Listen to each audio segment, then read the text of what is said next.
Après avoir parlé des systèmes d'exploitation, on va parler de la programmation système. Parce qu'après tout, ce cours s'appelle non pas système d'exploitation, mais programmation système. Pourquoi on parle de... En fait, il y a peut-être... C'est-à-dire que classiquement, ce cours-là s'appelle système d'exploitation, en quelque sorte. Mais pourquoi on met l'accent sur programmation système? Parce que on est des... Dans ce cours, dans le programme, c'est-à-dire on veut former des programmeurs et non pas des gestionnaires système. Okay? Donc c'est sûr que gestionnaire système, c'est une job informatique. Donc il y a beaucoup de gens qui gagnent leur vie comme ça en faisant de la gestion de systèmes informatiques. Mais nous, on cherche à développer des programmeurs. Donc il y a un volet programmation système. Okay? On va aussi parler un peu c'est quoi la programmation système. Okay? Donc,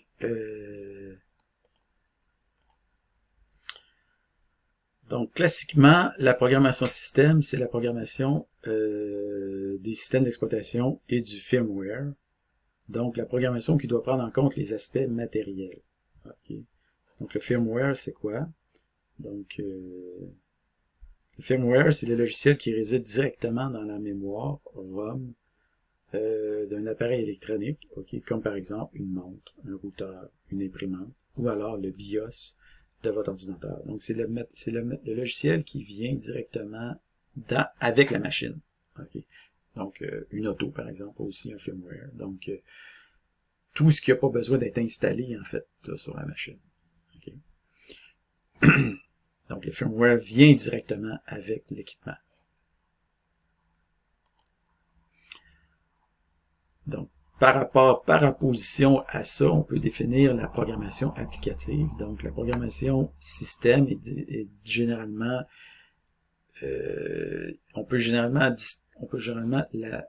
la séparer d'une autre forme de programmation qu'on appelle la programmation applicative.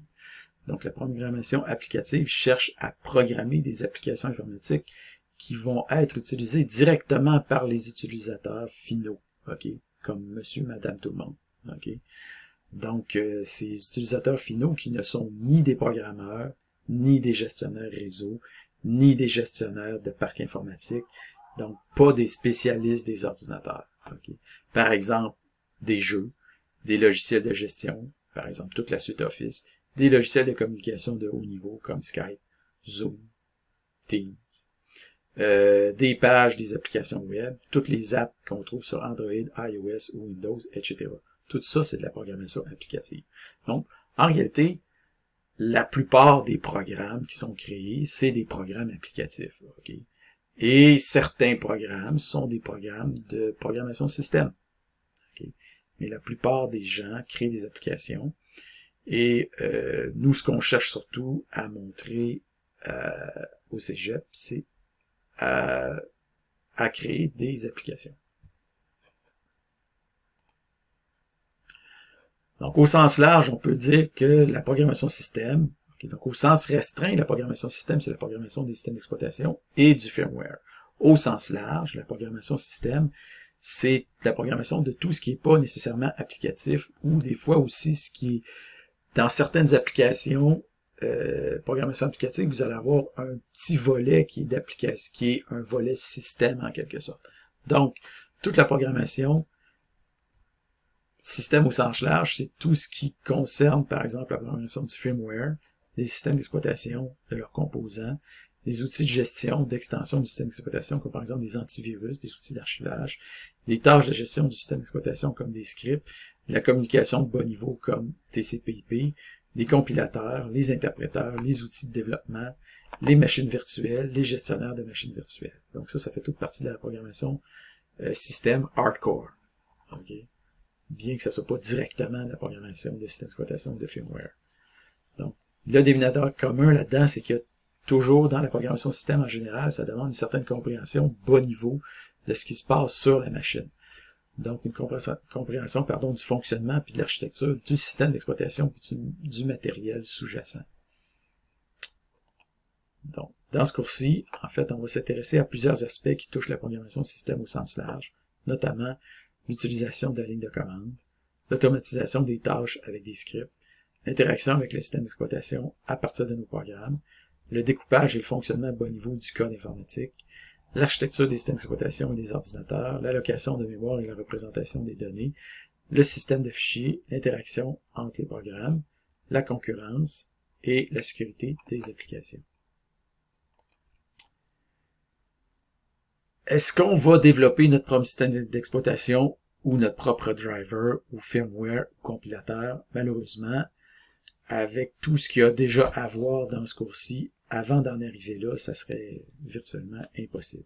Donc, si jamais ça donne, vous allez peut-être le faire dans le cours universitaire ou dans le cours de 5e session de objets connectés, ça se pourrait que vous touchiez aussi à ça. Donc, l'objectif du cours, en fait, c'est plus de faire de vous un meilleur programmeur applicatif grâce à une meilleure compréhension et une meilleure utilisation du système d'exploitation et du matériel.